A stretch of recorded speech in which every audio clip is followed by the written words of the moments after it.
Muy buenas tardes, tengan todos y todas ustedes. Un placer saludarles en esta tarde que nos reunimos para compartir esta conferencia con don Arnoldo Mora. Nos da mucha ilusión poder tener este espacio de conversación.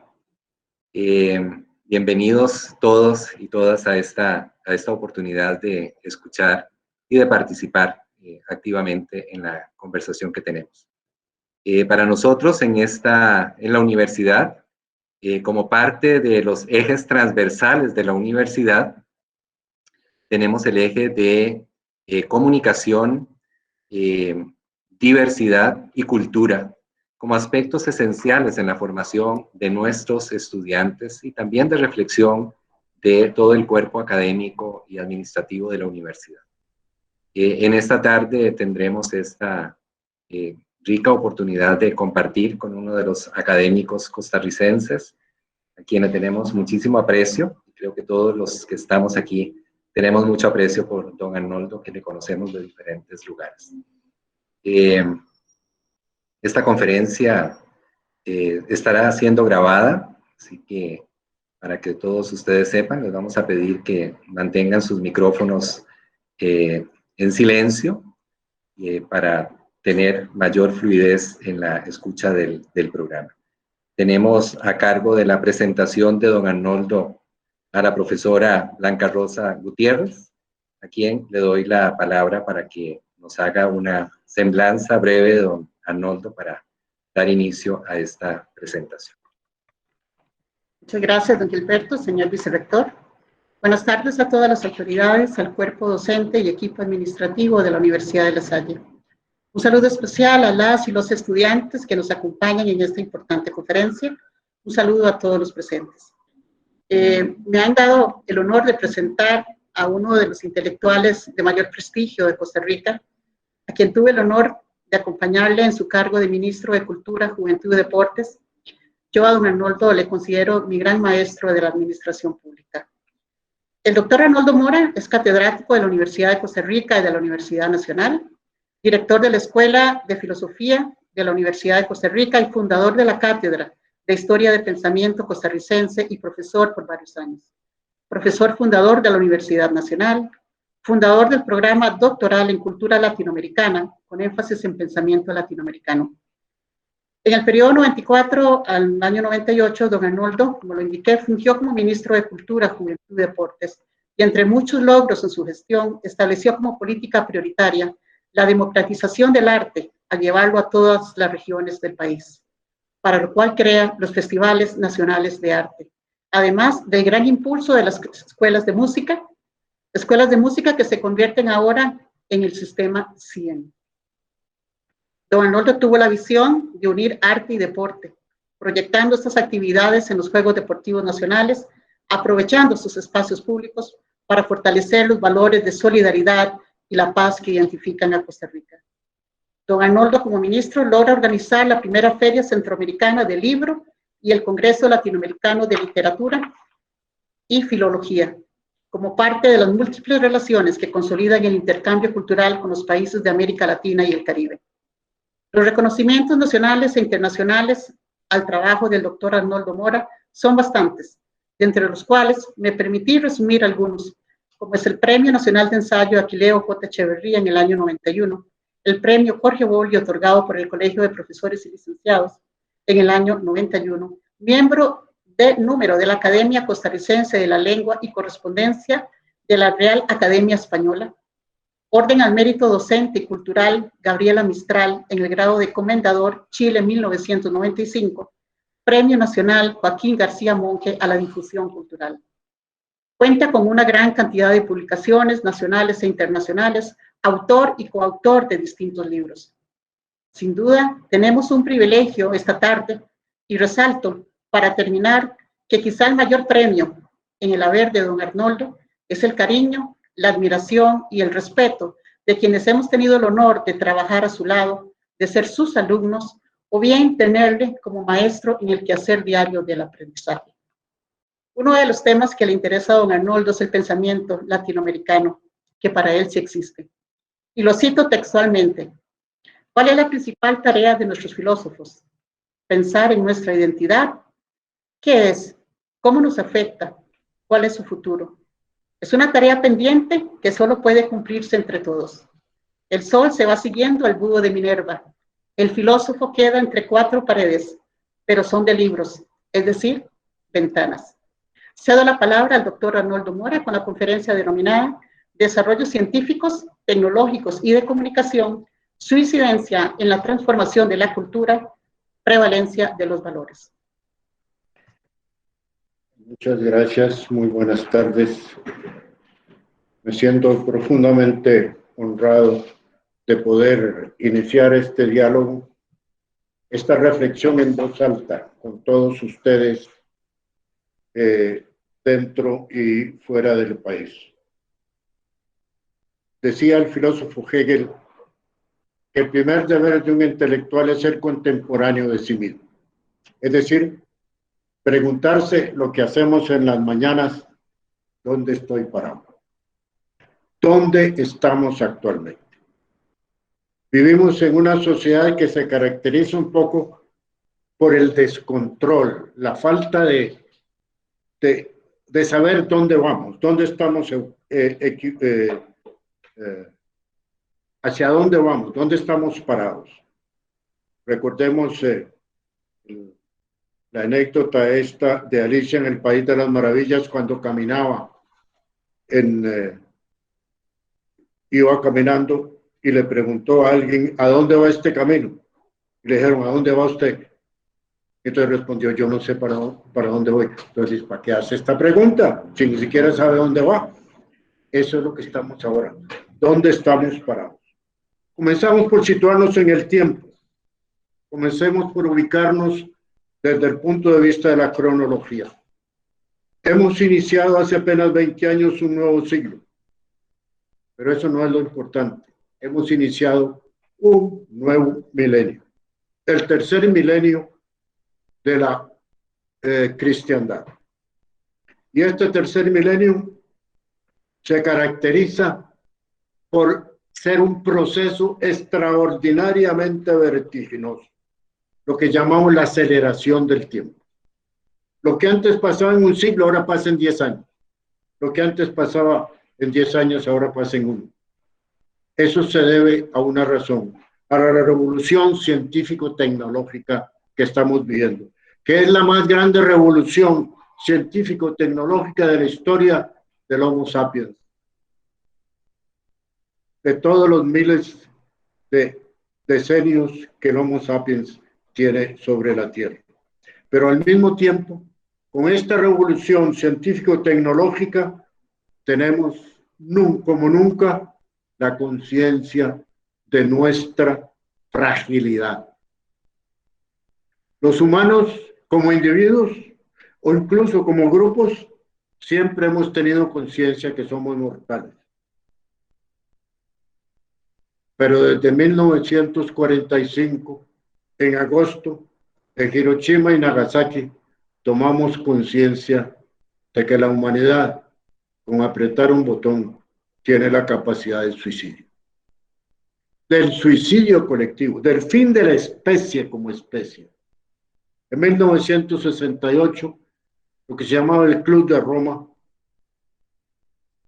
nos alertó de que si queríamos desarrollar la sociedad de consumo, la gran revolución industrial que dio origen a la edad contemporánea, teníamos que tomar conciencia de que el mundo es pequeño, de que las especies pueden desaparecer, que el ser humano es la especie más destructora que ha conocido la evolución. Hoy hemos destruido más especies que todas las especies que han destruido los cataclismos a través de la historia de la evolución. Y finalmente, en tiempos recientes, en este año, una peste nos acaba de despertar también que somos una sola familia, que ya las fronteras de espacio y de tiempo las fronteras de lenguaje, de comunicación, de cultura, las fronteras políticas, ideológicas, religiosas, etcétera, para un pequeño insignificante virus no existe. Todos somos uno. Y entonces debemos preguntarnos, ¿qué significa? Si antes teníamos una identidad, yo soy de este país, yo soy del otro, yo hablo tal lengua, yo tengo tal cultura, yo tengo tal religión, yo tengo... Hoy en día somos parte del planeta. ¿Qué significa tener tener una identidad planetaria? Soy simplemente, pero ni más ni menos humano. ¿Qué significa ser humano hoy en día? ¿Qué significa tener una identidad que no es solo la mía, la de mi familia, la de mi grupo, la de mi país, sino la de la humanidad entera? Ese es el tema fundamental. Y comencemos por decirnos cuál es la revolución o el cambio, la raíz de toda revolución y de todo cambio, la matriz de todas las transformaciones que se están operando en nuestro tiempo. Parto de una hipótesis, es la tecnología de la comunicación. La enorme revolución científico-técnica aplicada a lo que estoy haciendo. Le estoy hablando a montones de gente más allá del espacio y del tiempo, más allá de las distancias. Esa revolución científico-técnica, que es la capacidad de comunicación que tiene el ser humano, y sin embargo, como decía el psicólogo y filósofo Erich Fromm, la gran enfermedad del hombre urbano es la soledad. Es decir, somos millonarios, millones de solitarios. Y tenemos, sin embargo, la revolución más grande, que es la revolución de la comunicación. ¿Cómo es esto posible? ¿A qué se debe esa especie de contradicción entre una cosa y la otra? Comencemos entonces por preguntarnos, ¿qué es el ser humano? ¿Qué es el hombre? Como decía el filósofo Kant, todas las preguntas que se puede formular la mente humana se reducen a una sola. ¿Qué es el ser humano? Basis de Remencho. ¿Qué es el ser humano? Los griegos ya lo dijeron, como bien sabemos, nuestras culturas occidentales provienen de tres fuentes: el pensamiento griego, la ética judeocristiana y la concepción política de Roma. Los griegos definieron al hombre como el animal capaz de hacer lo que estoy haciendo, hablar, comunicarse. ¿Cómo es eso posible? Que el lenguaje es ese portento.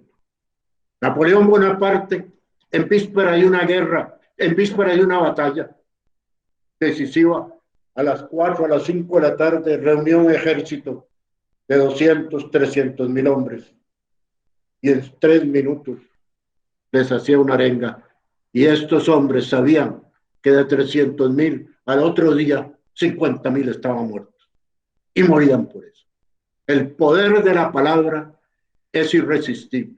El poder para bien o para mal. El poder de mover la historia. Y como decía el filósofo Hegel, no son las grandes ideas, sino las grandes pasiones las que mueven la historia. El hombre, por ende, es lenguaje. Por algo, en el prólogo del Evangelio de San Juan, el último de los 4 evangelios, dice: y el verbo se hizo carne. Y el verbo es Dios, es Jesucristo, con mayúscula, logos. Se hizo carne, en griego sarcos, que es carne en el sentido más material de la palabra. Es decir, somos palabra viviente, palabra activa, palabra hecha carne. Por eso les decía que la mayor revolución tecnológica actual es la que directamente incide en la capacidad de comunicarse, porque eso es lo que nos hace seres sociables. El griego tiene 3 palabras para definir el amor. Eros, que es la relación de pareja, el amor erótico, de ahí viene la palabra filia, que es el amor entre padres e hijos, y ágape, el amor entre hermanos, amigos, el amor que conforma y constituye una comunidad. La tarea fundamental, el reto fundamental en este milenio que se inicia es poder construir a la humanidad como una sola familia. Ese es el gran mensaje, dicho sea de paso, del Evangelio. Veamos entonces cómo se dan las fases de revolución. ¿Qué entendemos por revolución? Normalmente cuando hablo de revolución, pues, se piensa en una revolución política, volar tiros y tomar el poder. Pues no es eso. Es más amplio que eso. Revolución es todo cambio vertiginoso en la historia de los pueblos. Un cambio vertiginoso que es un cambio cualitativo. Por ende, si hoy la especie viviente humana somos los mamíferos más exitosos, ninguna especie de mamíferos ha logrado tener 7.500 millones como los tenemos actualmente. Y el que lo sigue es el que está a la par de nosotros, otro mamífero, que se supo acomodarse al hombre, que es el perro, que tiene hay 1.500 millones de perros en el mundo. ¿Cómo les vamos a dar de comer? ¿Cómo se pueden relacionar? ¿Cómo sobre todo se van a gobernar? ¿Cuál es el problema fundamental, el problema político? Y palgo del concepto de política que daba Maquiavelo, inspirado en Roma, dicho sea de paso, que política es todo lo que tiene que ver con el ejercicio del poder. ¿Cómo podemos ejercer un poder planetario que permita a la humanidad construir ese mensaje de los profetas de Israel, que lo definían en una sola palabra en hebreo, shalom, la paz? ¿Cómo los seres humanos pueden vivir en paz?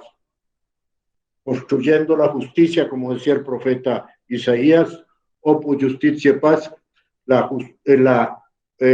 paz es el fruto y el resultado de la justicia. ¿Cómo podemos hacer una justicia social, una justicia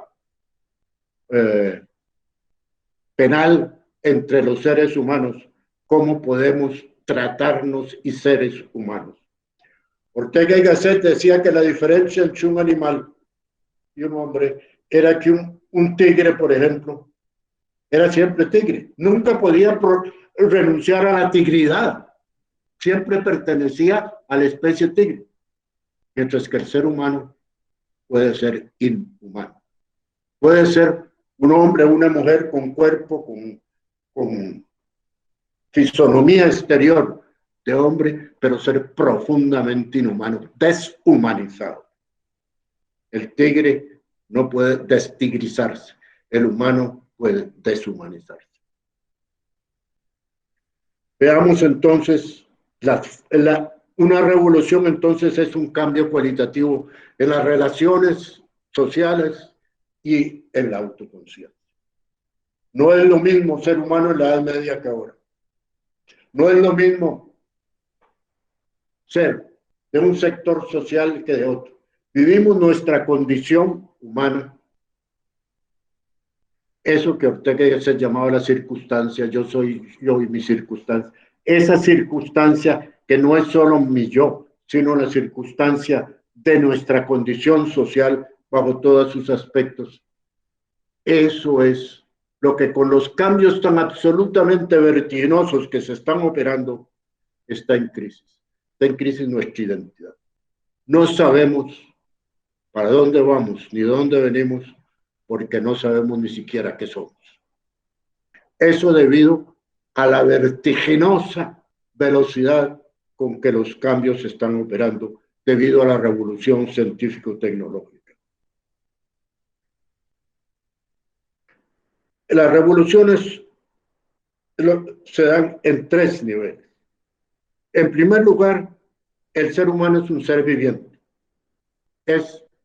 Necesita comer. Es el reino de las necesidades que decía Carlos Marx. El reino también de los deseos que decía Federico Hegel, o el reino y la búsqueda del placer que decía Sigmund Freud. Estas relaciones del hombre con su entorno las hace a través del trabajo, a través de la transformación cualitativa de la naturaleza que le permite vivir, o más exactamente, sobrevivir. Sobrevivir para poder vivir y finalmente para convivir. Es la relación entre el hombre y la naturaleza lo que le permite sobrevivir. El ser humano es el único animal que debe trabajar para vivir. O sea, que la naturaleza espontáneamente no se la da. De ahí surge, cuando puede sobrevivir, genera eso poder. El poder vivir engendra una estructura económica, y la estructura económica que nos permite construir nuestro pan, comer, lleva al poder en su organización, al poder político. Así pasamos del sobrevivir al vivir. Vivimos, por ende, como animales que trabajan, pero al mismo tiempo como animales que tienen que ejercitar el poder y por ende como animales políticos. Políticos viene de polis en griego. Normalmente se traduce polis por ciudad. Yo considero que esa es una traducción inexacta. En realidad, si lo vemos desde el punto de vista semiótico, polis es mucho más amplio que ciudad, es sociedad. Por ende, cuando decimos hacer política es construir una sociedad humana, una sociedad donde el adjetivo humano sea la realidad de nuestra convivencia. Esto es particularmente importante, repito, porque el poder económico engendra el poder político y el poder político es la capacidad que tenemos de ejercer el derecho a la vida o a la muerte propio y de otros más. Esa es la definición dura, digamos, de política que debemos a Roma y de donde viene el derecho romano.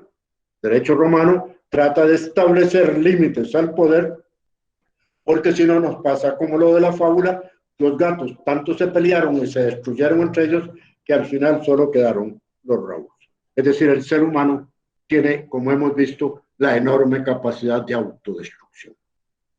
Y por ende hay que ponerle límites al poder para que este poder sea encauzado como un río a fin de que no se desborde y entonces siembre la destrucción en vez de promover la vida como corresponde al agua. Y finalmente, el tercer nivel, hemos visto el nivel material de la sobrevivencia, el nivel humano-social de vivir y finalmente cómo construimos ese mundo del humano a través de lo que yo llamo el mundo de lo simbólico. El mundo de lo simbólico es el mundo de la cultura. Es decir, cultura pensamos en el arte. Yo doy una definición de cultura mucho más amplia que la que debemos a la UNESCO. Cultura es todo aquello que procede de las manos del ser humano. La cultura es, por ende, la manera como nos vestimos, cómo nos sentamos a comer, la manera como nos comunicamos, cómo nos tratamos. Cultura es todo el mundo de lo simbólico, que es extremadamente importante. Cuando yo veo a una persona, no digo, este es una persona, sino que digo, es fulano, es hombre, es mujer, es rico, es pobre, es de este país o del otro. O sea, ya lo estoy clasificando. Es decir, le estoy dando un lugar.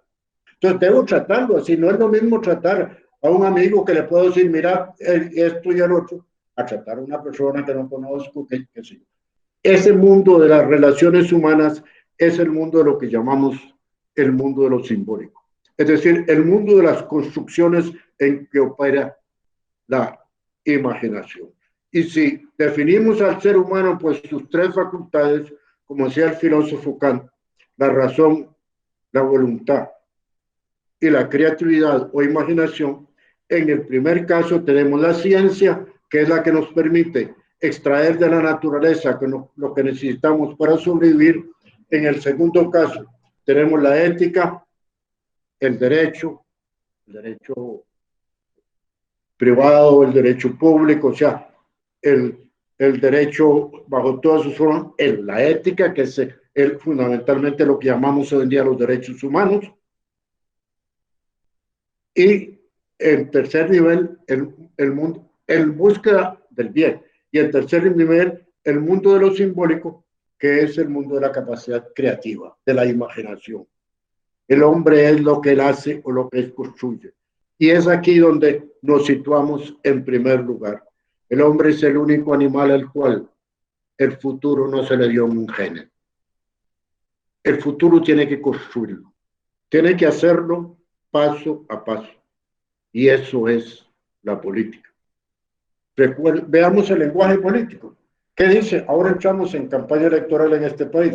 ¿Qué va a decir un candidato? Ah, las cosas están mal. Ah, pero si ustedes me nombran, yo les prometo que lo voy a hacer mejor, que lo voy a hacer bien. O sea, no anuncia el presente, anuncia el futuro. Pero claro, si queremos al construir el futuro, tenemos que diagnosticar, como hace el médico con una enfermedad antes de recetarla, tenemos que diagnosticar el presente y ver nuestras raíces del pasado. Veamos entonces ahora, después de estos tres niveles, digamos, en que opera la historia humana, las fases de la revolución científica, por lo que podríamos llamar, con Thomas Kuhn, los paradigmas científicos. Es decir, el modelo que se entiende por ciencia. La edad moderna comenzó a partir del Renacimiento. El Renacimiento es el tránsito de la Edad Media a la Edad Moderna, es como la adolescencia. Comenzó por la revolución científico-técnica, que debemos fundamentalmente al Renacimiento italiano, donde emerge la gran figura, el padre del modelo de la ciencia moderna, del método científico moderno, que es Nicolás Maquiavelo. Perdón, que es Galileo Galilei. Y ahí surge el modelo de la física mecánica. La madre y modelo de todas las ciencias es la física. Existen tres grandes ciencias que se llaman las ciencias básicas: la física, la química y la biología. Pero la química y la biología son ramas del árbol gigantesco, del tronco gigantesco, que es la física. Porque la física, íntimamente ligada a la astronomía, es así como comenzó el modelo científico que llamamos mecanicista. Esto se da en los siglos XVII, donde también se desarrolla las matemáticas que van a regir, digamos, explicar el lenguaje con el que la ciencia se va a explicar, que es el álgebra, que no es de origen occidental, es de origen oriental, y a través de los árabes llegó en el Renacimiento a Occidente y une las matemáticas griegas, fundamentalmente la geometría, que es la más importante, con el álgebra, y así se crea la geometría analítica por parte de Descartes, que es entonces la que le da la fundamentación matemática a la revolución científico-técnica de la mecanicista, de la física, en esta época. A finales del siglo XVIII se dan las grandes revoluciones que dan origen a la edad contemporánea. Es la revolución industrial en Inglaterra.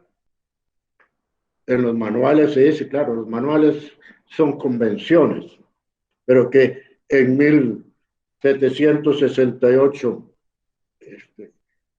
James Watt se paseó por el Támesis de Londres con una lancha con motor. En realidad, la revolución industrial nace con la maquinaria, con la máquina en el modo de producción, y se da fundamentalmente en los textiles de Manchester. Ahí nace la revolución industrial. En Francia, 1789, se da la revolución política, de donde va a surgir, dice Hegel, el hecho más importante. 1804, Napoleón ordena a un grupo de eminentes juristas crear un nuevo modelo de derecho, y surge así el derecho civil, que complementa o perfecciona al derecho romano, lo que llamamos también el Código Napoleónico. Surge así el modelo político que es el Estado-Nación. Hacer revoluciones es crear Estado-Nación en el mundo. Pero desde el punto de vista de la ciencia, surge otros tipos de ciencia. La química, con Lavoisier, se convierte en ciencia. Nace la biología con Buffon, Linneo, Lamarck, en lo que se llamaba l'histoire naturelle, le Jardin botanique de París.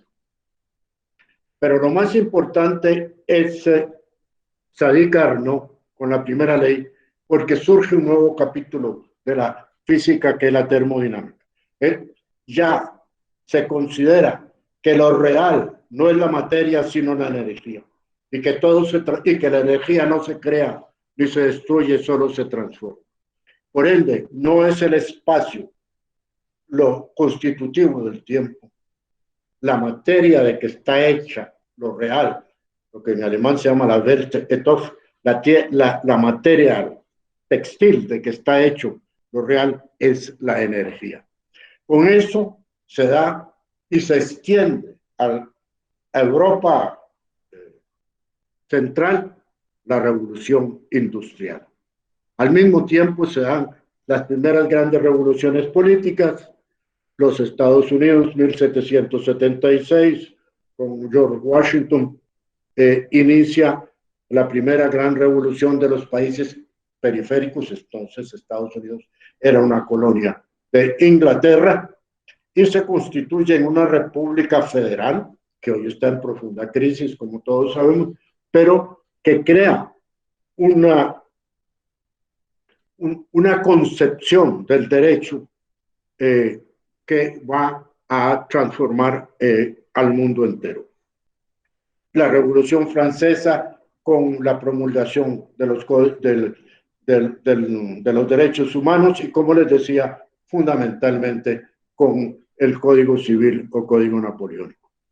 Así entonces, luego en América vienen las grandes luchas, guerras por la independencia. El primer país que se independiza, por desgracia, el país más empobrecido, que es Haití, 1805, 1810, el clero bajo se levanta en el virreinato de la Nueva España, México, Tenochtitlan, con el padre Hidalgo, con Morelos, y de ahí nos vendrá a nosotros en 1821 nuestra propia independencia, cuyo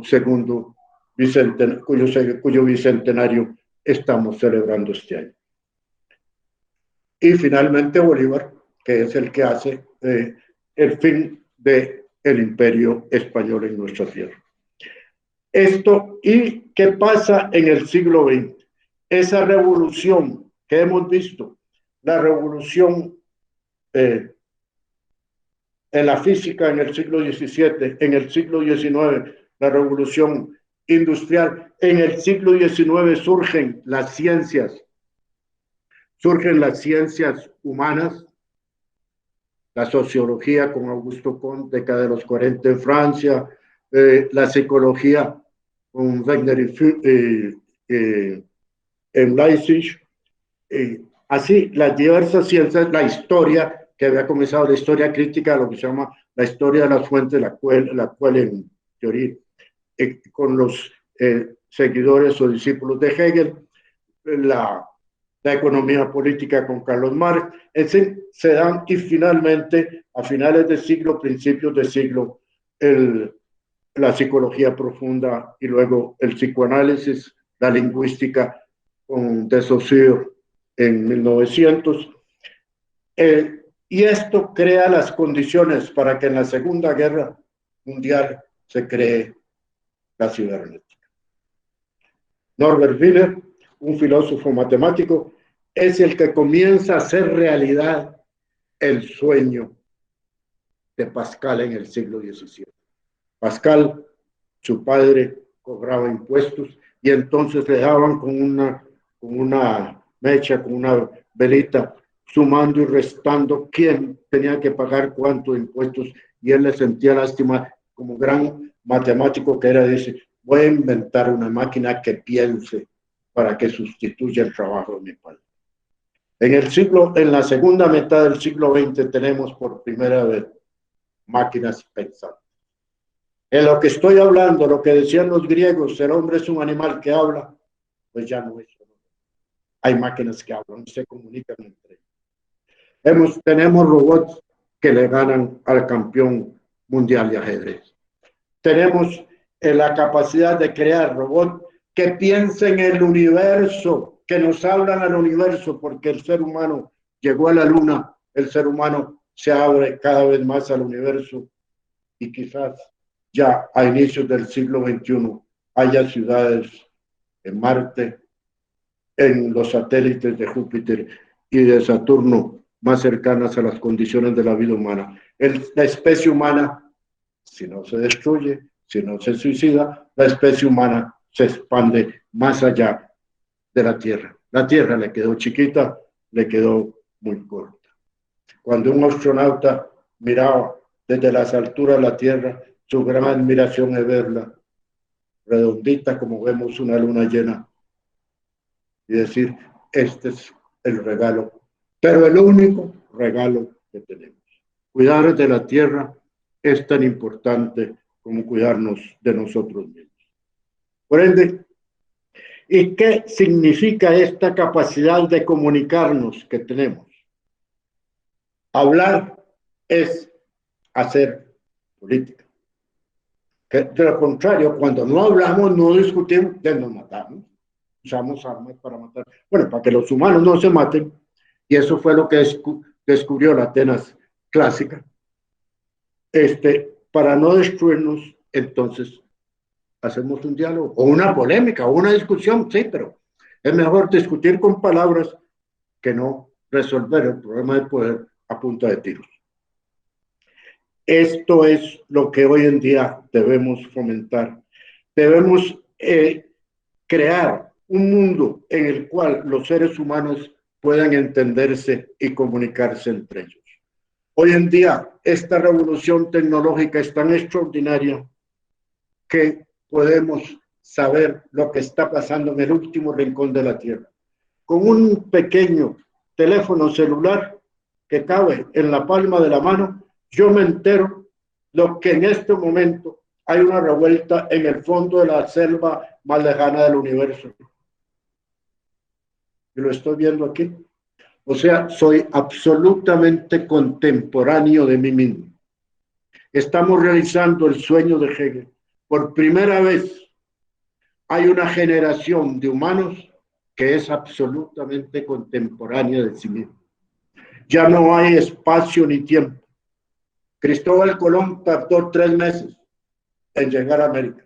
Hoy en 8 horas desayunamos aquí y almorzamos en Madrid tomando un avión. Y esas distancias por la velocidad serán reduciendo cada vez más. Pero al mismo tiempo, el occidente, que en el año 1000, con las cruzadas, se expandió por el mundo entero, que llegó a América con Cristóbal Colón y creó el primer imperio absolutamente universal. Carlos V decía que en sus dominios no se ponía el sol y no estaba exagerando, no estaba mintiendo. El otro gran imperio es el Imperio Británico, de la Reina Victoria, la segunda mitad del siglo XIX, y finalmente en la segunda mitad del siglo XX, el Imperio Norteamericano, que ahora está, como bien sabemos, con lo que pasó con Trump, en una profunda crisis. ¿Qué es lo que corresponde entonces hacer? Lo que corresponde hacer es, como ya soñó el padre Francisco de Vitoria, a quien debemos el derecho de gentes, crear un gobierno universal, transformar profundamente las Naciones Unidas para que no sea una especie de consejero, sino que tenga poder real para resolver los problemas, porque hoy en día, como dice el Papa Francisco, la guerra dejó de ser un negocio. Era negocio cuando alguien ganaba y alguien perdía, como en un campeonato de fútbol. Pero hoy en día, cuando las grandes potencias tienen un arsenal nuclear, no habrá nunca vencedor. Que lo que está en juego es la destrucción de la especie. Crear la paz. Pero me dan ustedes, ¿pero qué puedo hacer yo si yo soy un pobre ciudadano común y corriente? Sí, se puede hacer mucho. Lo primero que debemos hacer, que es lo que aconseja un médico con un paciente, es tomar conciencia de la enfermedad.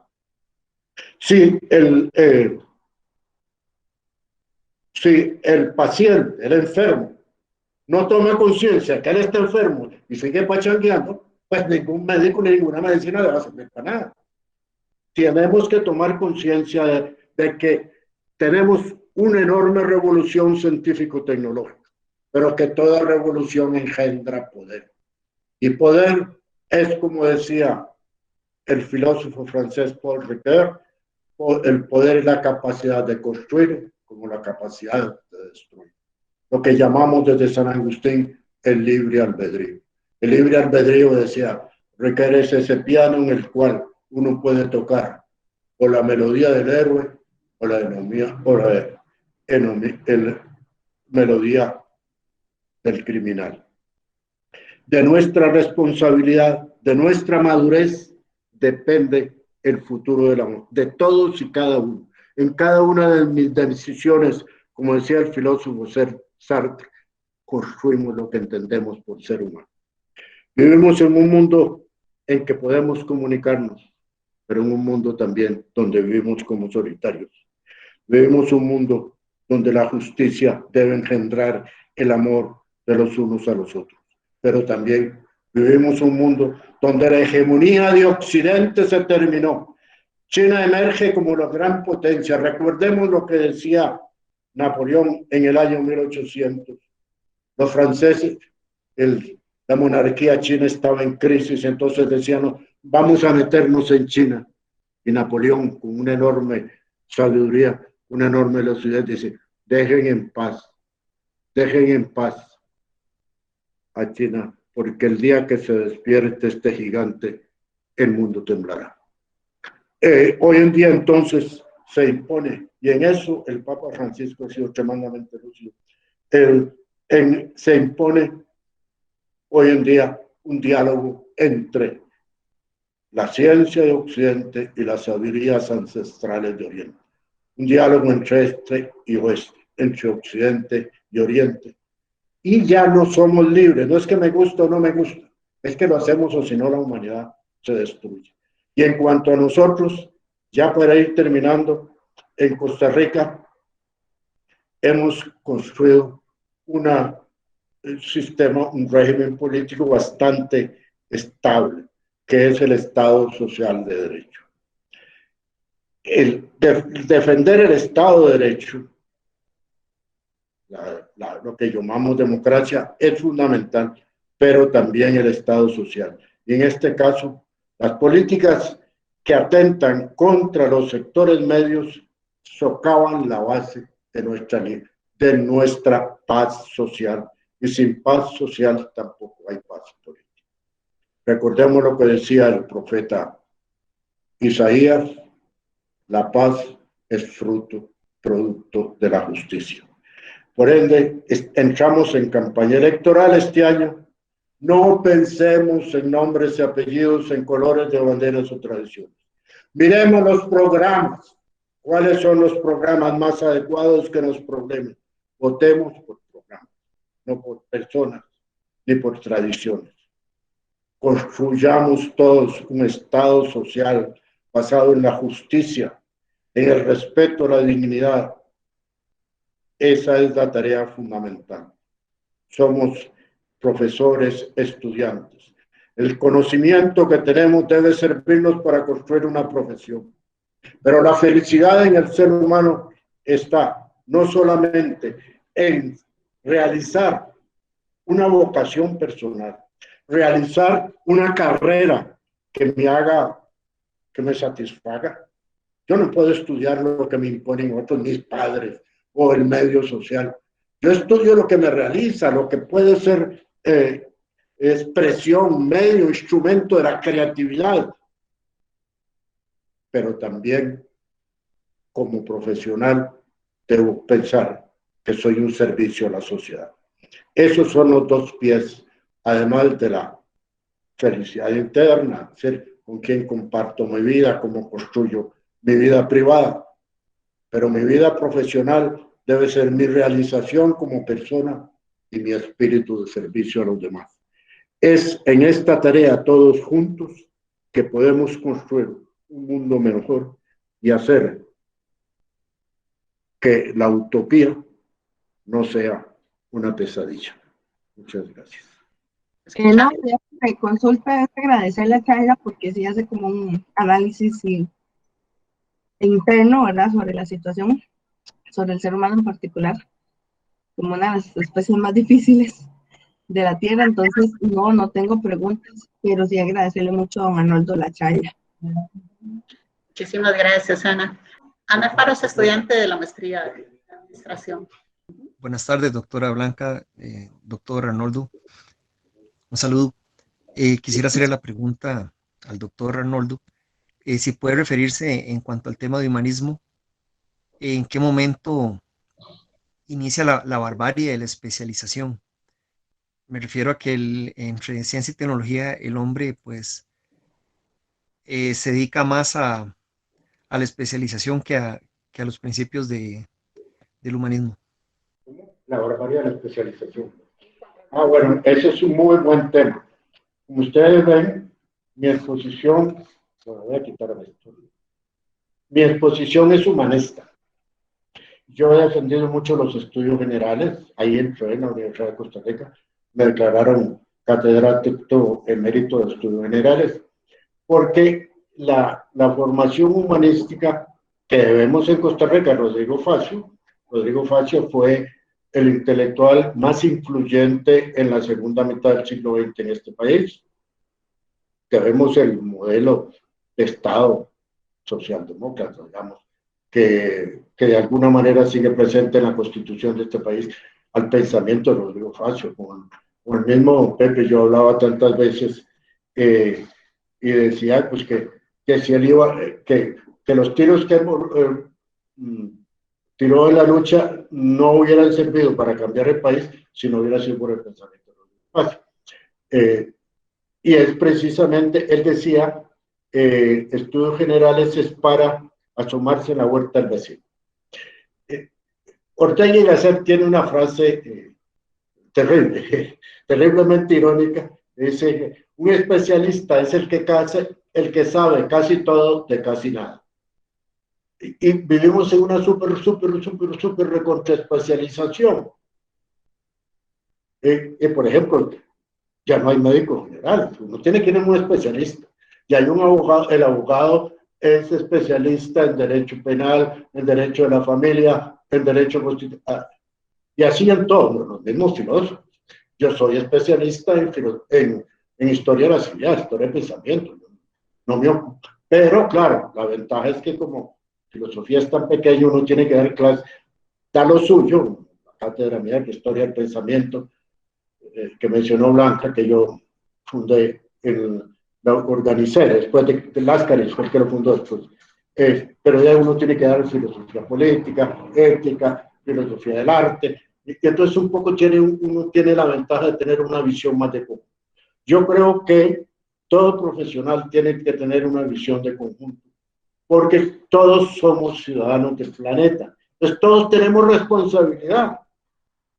Lo que yo escribí, vean lo que está pasando con esta pandemia, que resulta que ahora los científicos de la Organización Mundial de la Salud dicen que fue en una ciudad de la China que unos animales, posiblemente, eso no lo dicen, posiblemente murciélagos, unos animales contagiados. Entonces, de unos cuantos animalitos, y resulta que hay millones de millones contagiados en el mundo entero, 2 millones de muertos, y 2 millones de muertos porque tenemos vacunas. Pero en 1920 en lo que llamaban la fiebre española o algo así, que murieron 50 millones. Y la humanidad eran 2.000 millones, ahora tenemos 7.500 millones. O sea, que todos nos contagiamos los unos a los otros. Lo que comenzó, como digo yo en un artículo, por ser una calentura de uno, se convierte en la neumonía de todos. Entonces, todos tenemos que sentir una responsabilidad, estar informados, pero estar con criterios, con valores. Porque información es muy fácil. Yo me meto a Google, tengo la más grande biblioteca, pero ni Borges soñó la biblioteca tan grande como la que tenemos en Google. Yo le mandé un programa a un amigo, a un profesor de filosofía, compañero mío, y me dice, mira, me metí a ese programa de libros y yo andaba buscando un profesor del siglo XIV de una universidad de Italia y en ninguna parte lo encontré. Me metí que no encontré.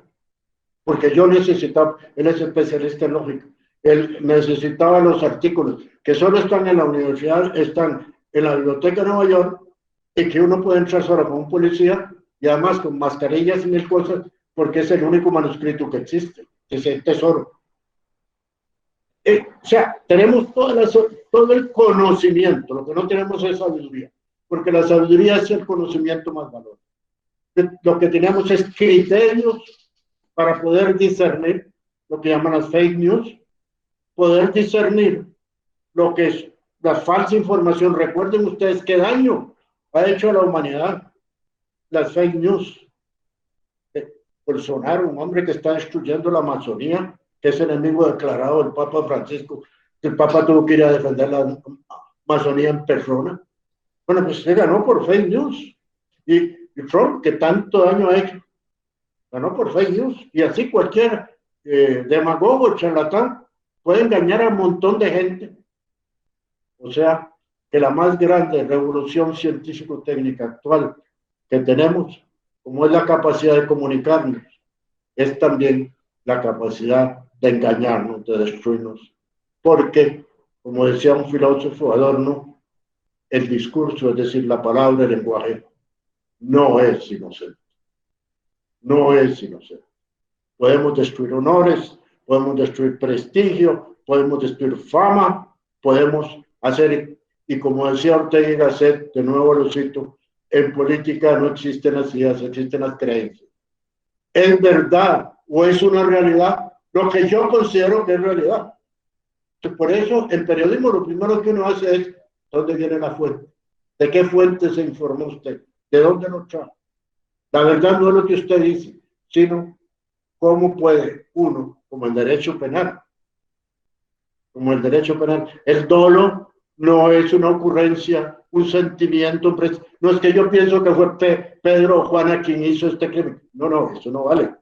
Yo tengo que probar. Y la única manera de probar un hecho, la única manera de saber que un hecho existe es probar. Eso es del derecho penal. Por eso el filósofo Kant dice que todo el método científico nació del derecho penal, porque en ciencia solo se admiten los hechos comprobados. No lo que a mí se me ocurre. Está bien, yo puedo decir, y se lo digo a todo el mundo, a mí se me ocurre. Tómenlo como una ocurrencia, como una hipótesis, pero una verdad tiene que ser comprobada. Y entonces, claro, los medios de comunicación hoy en día difunden de acuerdo con los intereses políticos, económicos, ideológicos o lo que sea, cualquier cantidad de información, entre comillas. A nosotros nos toca formar nuestra conciencia y eso es una cosa que uno tiene que formar. Claro, maestros, el hogar, los padres de familia juegan un papel muy importante, pero en última instancia, cuando uno llega adulto, la conciencia es lo que cuenta. Lo que cuenta es mi responsabilidad que yo asumo ante mí, ante la sociedad en que vivo y ahora ante el planeta entero, como hemos visto, porque la humanidad tiene la capacidad del suicidio colectivo. Sí, buenas noches ya. Primero que nada, muchísimas gracias a los organizadores de esta actividad, a Blanca Rosa, a Gilberto, mi saludo cariñoso y un abrazo muy grande para mi gran amigo, maestro, don Arnoldo Mora. Ha sido una sabrosura escucharlo todo este rato. Me volvió a las aulas universitarias y siento que en esta hora que lo escuché me leí por lo menos 40 libros.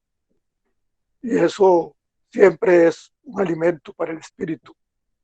Realmente me siento muy emocionado, muy satisfecho de haber podido escuchar esta linda conferencia. Don Arnoldo, como usted, yo siempre he procurado ser un hombre optimista. Siempre he querido creer en lo bueno del ser humano, en lo mejor del ser humano y en las posibilidades de desarrollo de la sociedad. Sin embargo, cuando uno mira a su alrededor la realidad social y ve cómo, por ejemplo, en este país y en el mundo entero, pero nosotros hemos ido perdiendo paulatinamente la batalla entre la calidad y la cantidad, y lo vemos en el campo de la salud, lo vemos en el campo de la seguridad, lo vemos en el campo de la educación principalmente. Como hemos ido perdiendo poco, paulatinamente, pero también de manera creciente, la batalla, la relación entre la calidad y la cantidad. Quisiera que usted se refiriera un poquito a eso y cómo podemos, a pesar de eso, seguir siendo optimistas. Gracias, Heriberto. Con mucho gusto de saludarlo a la distancia, como estamos ahora. Me alegra mucho de oírlo. El problema actualmente de la humanidad, usted lo ha apuntado muy bien, no es de cantidad. Cantidades tenemos de lo que sea, incluso en lo político, digamos. El problema no es de producción, sino de distribución. Podemos producir toda la riqueza con la revolución científico-técnica actual. El problema es distribuirlo con justicia para que haya equidad y para que el todo social funcione como un organismo. Cuando esté enfermo un cuerpo humano, cuando hay una hipertrofia, cuando el hígado se hace demasiado grande, cuando todo cual órgano crece más allá de la cuenta, dejó de ser funcional, se convirtió en disfuncional. La cantidad superó a la calidad. Ya no produce lo que da la función que debe dar.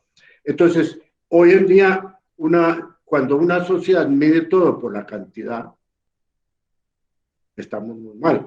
O sea,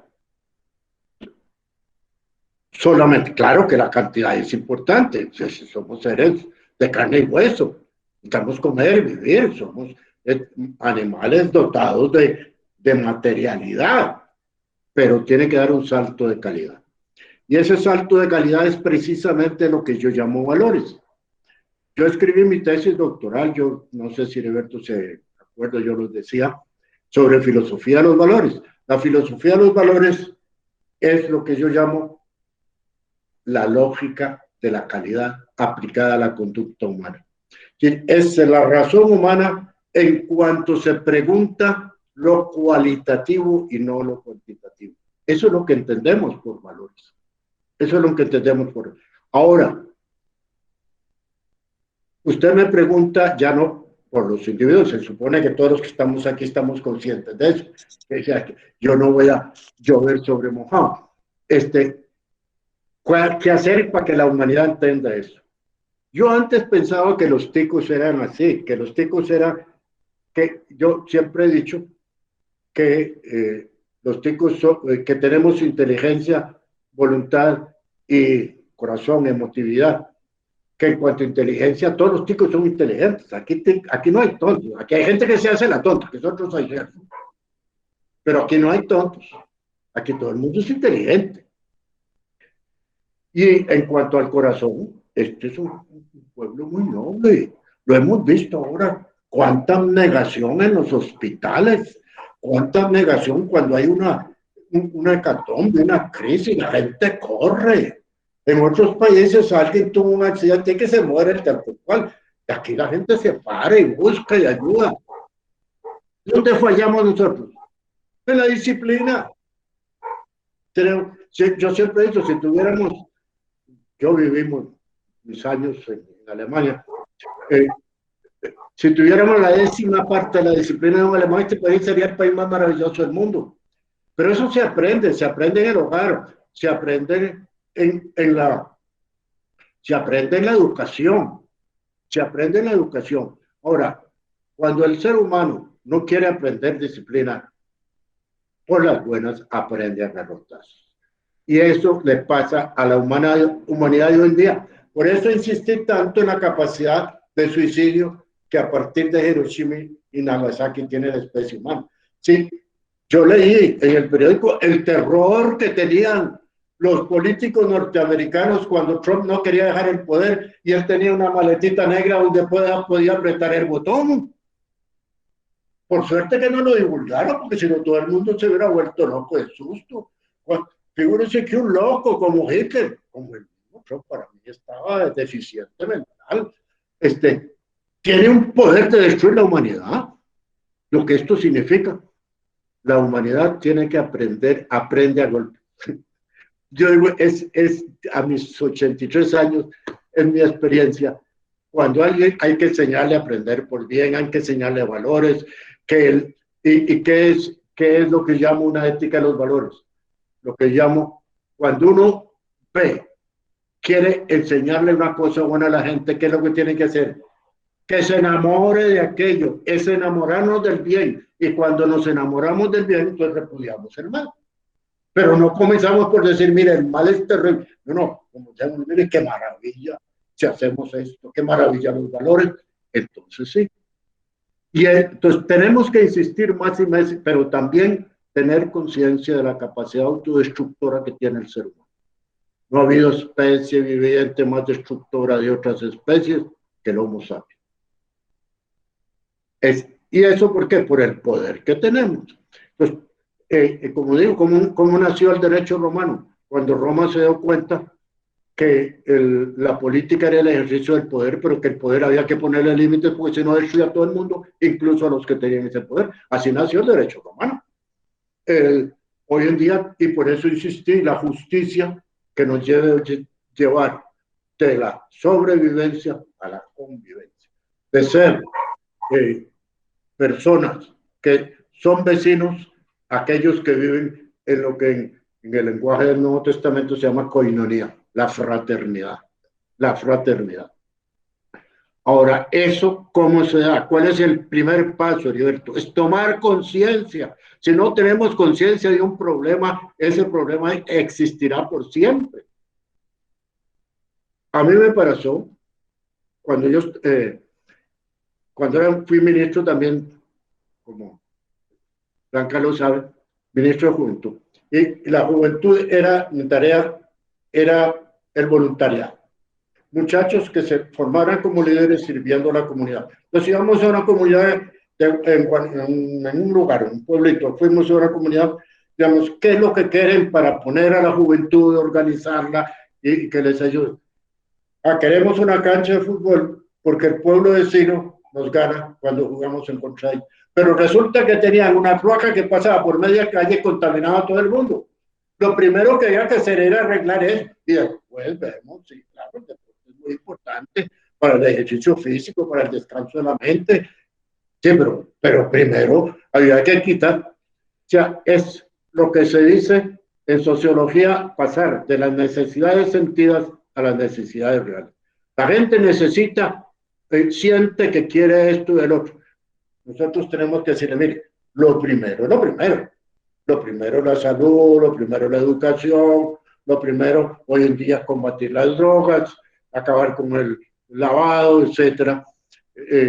Eso es fundamental. Después vemos a ver, pues, muy importante, las demás cosas.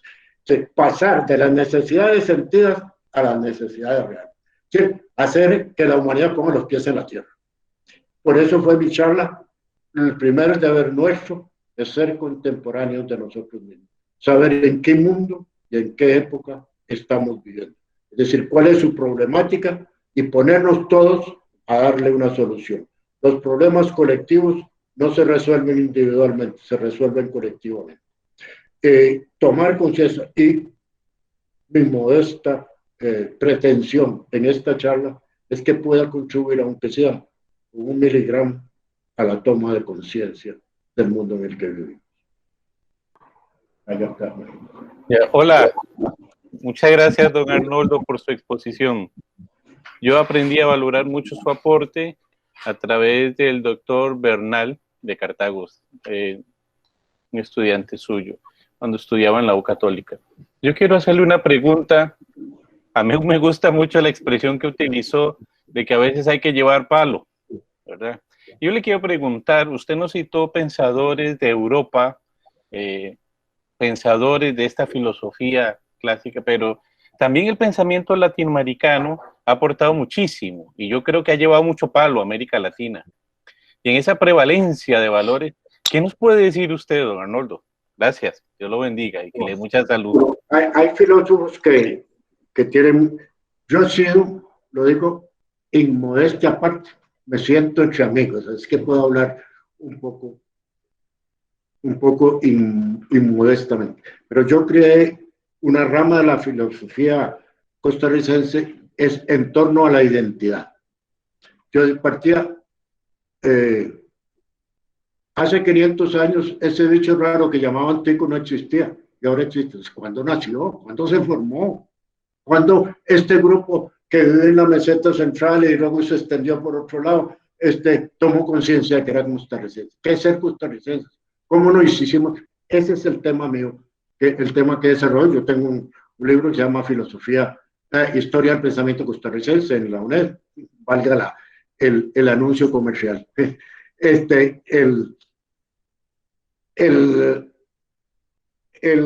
La filosofía de la identidad es creación de los mexicanos. Dicho sea de paso, los ticos no toman conciencia de eso. Después de los Estados Unidos, el país más influyente en Costa Rica se llama México. El Distrito Federal tiene 25 millones de habitantes y estamos a 2 horas de avión. México tiene 110 millones de habitantes. Somos casi que un suburbio del DF. Ahí crearon la filosofía de la identidad latinoamericana Leopoldo Sea, que él vino aquí varias veces. Yo lo llevé a la televisión. La última vez que vine ya estaba ya no se le movían las mandíbulas. Pero yo lo atendí varias veces. Yo divulgué su pensamiento. En la filosofía de la identidad es un aporte latinoamericano enorme. Leopoldo Sea dice algo muy interesante. Dice, los filósofos griegos nunca se preguntaron qué es el griego. Los latinoamericanos tenemos que preguntarnos qué somos. Nos hemos preguntado qué somos latinoamericanos. ¿Qué es ser latinoamericano? ¿Por qué? Porque nosotros somos producto de una conquista, de un imperio. La filosofía, yo lo digo en el prólogo, precisamente, escribí el libro de filosofía, Historia de la Filosofía Latinoamericana, que es el primer libro de historia de la filosofía latinoamericana que escribe en Centroamérica. En el prólogo, ahí digo, esa es la diferencia. Los filósofos europeos hicieron filosofía desde la historia, desde el poder. Nosotros hacemos filosofía desde abajo. Y eso se lo vemos al padre del pensamiento nuestro, que es el fraile Bartolomé de las Casas. Bartolomé de las Casas es el primero que se despoja de su condición de español y se identifica con el explotado, con el indígena. Dicho sea de paso, estamos celebrando el bicentenario y si ha habido un pueblo explotado, ha sido nuestros indígenas. Más que los negros, más que todos los otros pueblos o todas las otras etnias. Nosotros tenemos una deuda histórica con nuestros pueblos originarios. Con nuestros pueblos. Valga la oportunidad para decirlo. Y la mejor manera de celebrar el bicentenario es elevar el nivel en todos los sentidos de nuestras comunidades indígenas. Yo, por cierto, como ministro de Cultura, le hablé al ministro de Educación para introducir las lenguas de ellos, porque la lengua es, a eso iba a decir, ¿qué es la identidad de alguien? En primer lugar es su lengua. Por eso se dice lengua materna. Y en segundo lugar, historia, patria. patria. Madre, la que nos enseña con su leche a hablar, y el padre, la que nos da la conciencia de la comunidad en la cual vivimos. Y estas son la lengua materna, la historia de nuestra comunidad, y finalmente sumar y restar. Eso es la educación primaria. Pero la educación primaria, aprender a leer y escribir, es aprender la lengua de nuestra madre, es la primera identidad que nosotros tenemos. Y lo digo como miembro de la Academia de la Lengua. Por eso, el aporte mayor que yo veo que ha hecho la filosofía latinoamericana es una reflexión en torno a la identidad. Eso no es en la filosofía europea. Don Arnoldo, quisiera felicitarlo por su disertación, pero también quisiera comentarle que lo que usted le dijo al señor ministro en algún momento floreció. A la fecha existen 5 programas de lengua y cultura. Entonces está listo Cabecar, Bribri, Novere Buglé y Boruca, que ya es una lengua pues que está perdida, pero se está recuperando gracias a los esfuerzos de la Universidad de Costa Rica. Entonces, las escuelas, 71 escuelas del país están trabajando y los profesores son nombrados por las personas adultas mayores, las que todavía son hablantes, y a veces es bueno enterarse de lo que uno hizo en algún momento del camino de la vida y tal vez no sabe los frutos, así que generó muchos frutos. Muchas gracias.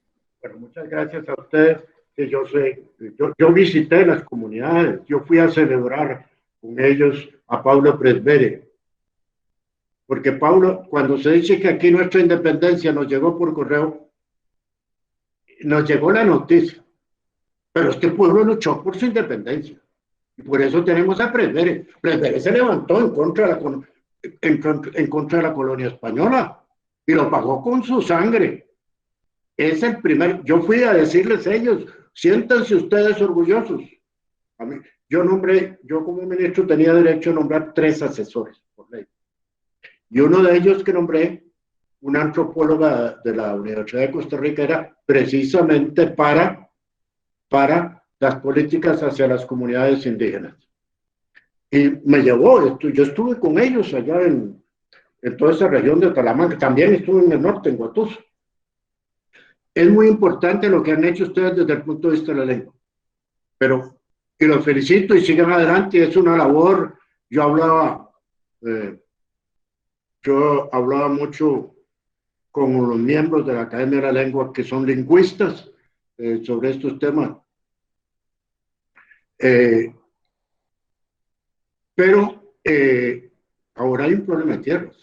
Los líderes indígenas han sido asesinados y todavía no se ha resuelto el problema. Tengo muy serias sospechas, no solamente desde el punto de vista de que han sido terratenientes, sino es que el narcotráfico está metido ahí. Ojalá me equivoque, pero hay un problema muy grave. O sea, están asesinando a sus líderes y una comunidad necesita de líderes, de quienes los conduzcan, de quienes sean honestos, quienes expresen y reflejen sus valores. Aquí, como les digo, la comunidad costarricense, todos los costarricenses, tenemos una deuda histórica, tenemos una hipoteca que pagar con todos estos pueblos. No quiero profundizar más sobre el tema, porque ya lo he hecho abundantemente. Muchas gracias, doña Matilde, por su intervención. Buenas noches. Solo quiero agradecer primero a Dios y a usted por compartir tanta experiencia y enriquecernos. Le doy muchas gracias porque dicen en las escrituras que Dios se revela a esos sencillos. Gracias por ser tan sencillo al compartir. Le pido a Dios que le ilumine, que nos ilumine a todos para que tengamos esa capacidad de volver a la fuente que es Dios y darle sentido a el compromiso y a la misión que tenemos los docentes, que tenemos los cristianos, que tenemos todos los miembros de la sociedad. todos los miembros que formamos parte de una familia. Muchas gracias, que Dios lo bendiga. Muchas gracias, doña Matilde, muy amable por sus palabras. Vamos a dar por terminada esta sesión de conversación con don Arnoldo. Agradecerles a todos y todas las que han participado en esta actividad. Es un gran gusto para la Universidad de La Salle haberles tenido con nosotros y agradecerle a don Arnoldo este espacio que nos ha dado y esta riqueza de conversación que hemos compartido en esta tarde.